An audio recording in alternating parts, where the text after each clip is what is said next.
Hello guys, before we start this video, I just want to remind you all that we are sponsored by Omely, and with Omely, it's time to get into the game. Omely brings fans together like never before and lets them take center stage. Whether you want to host a live show, jump in as a guest, listen in, or simply connect with other passionate supporters, Omely is the place where true football conversations happen. If you guys are ready to be a part of something bigger, download Omely today and let's help bring football home. Big up to everybody and enjoy the video. Hello guys, welcome back to Chelsea Fan TV. Welcome back to another episode of 5 Things We Learnt. You guys already know the show, you already know the topic. We're discussing Liverpool 2, Chelsea 1. Sadly, another trip to Anfield that ends with 0 points being brought back home. But disappointed, not angry. Same thing as I said in the fan cam. We're here to have a little deeper dive into the performance that we had. The pros, the cons. Is it something to really be worried about? Not really, but we're going to assess everything about this game because it is disappointing. Ultimately, it's disappointing, especially with the way that we played, because I think we made a really good showing for us in the game. I think we're really good in the midfield. We had still shown signs of improvement defensively, even in spite of not having Cucurella, in spite of not having Fofana. I think overall, we made a really good showing for ourselves in this game. For a team that isn't going for the league title, and again, for everyone who tried to do title talk, it's not this season. I respect the optimism, I really do. But no, it's setting us up for failure. Top 4 and a trophy, leave it there. But again, for a team that is in their first season under Enzo Moresa, we've done very well. We've done very well. So, obviously, first half, silly pen to give away. I kind of think Sancho should have had a penalty as well for the exact same decision too. But it's referees and inconsistencies, so I'm not going to dive too much into it. And it's not going to be the main focus of this video. I'm not going to do, the referee, whatever. I've already said, if the referee ain't done a string of bad decisions to cost you the game, it's not worth crying and moaning about. Acknowledge it and move on.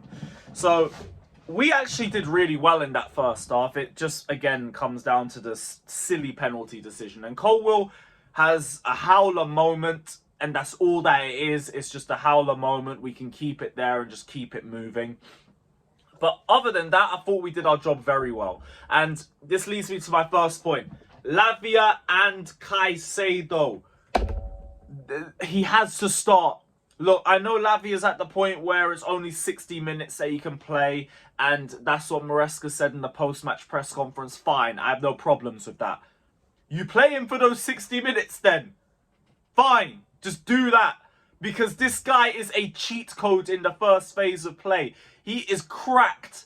Genuinely cracked. Lavia and Caicedo have to start. They have to start together.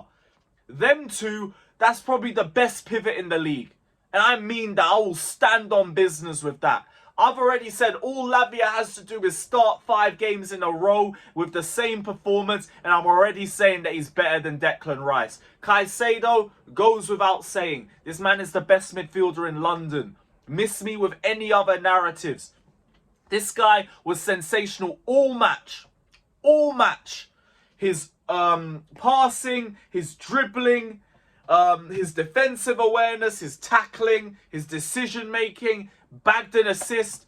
You can't ask for much more from that performance. Lavia, like I already said, cheat code in the first phase. This man could find space in Notting Hill Carnival. He could find space in a damn mosh pit. Every single time he gets the ball, he turns and he beats the press, or he'll pass his way out of the press. Don't bother. Don't bother. So, both of them have to start. Figure out the rest of the team after that. But Lavia must be playing. Caicedo must be playing. On to the next point. Calma. There's no reason to stress too much about this. Now, be annoyed that we didn't win. I'm fine with that. I ain't got no issues. Like, we didn't win. We wanted to win. You go into every game wanting to win. Even if it is Anfield, even if it is the Etihad, I always say go into the game wanting to win. And if you don't win, then assess. Assess and you'll figure out whether you're happy with the game or if you're annoyed or whatever. But there's no reason to panic.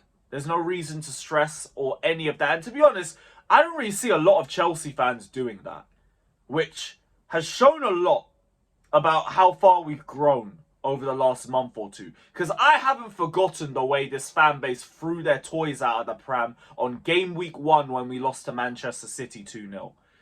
I haven't seen that same energy.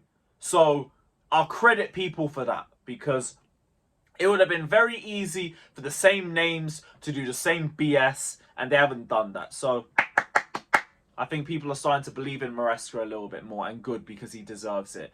This guy is night and day to the terrorist that originally was at the club before him. And again, thank you to Clear Lake for getting rid of him. Thank you.